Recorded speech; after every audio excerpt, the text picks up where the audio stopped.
నా కాఫీ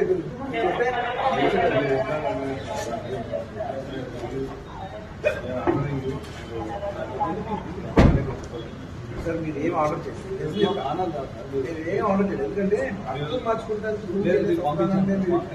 అంటే బయట ఒక మనిషి పంపించమంటే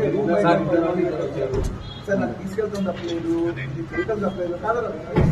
దాంట్లో తప్పలేదు మరీ బెడ్రూమ్ బయటకు వచ్చి బెడ్రూమ్ నుంచి వెళ్ళిపోతాం స్కూల్ నుంచి వాళ్ళని చేశారు అది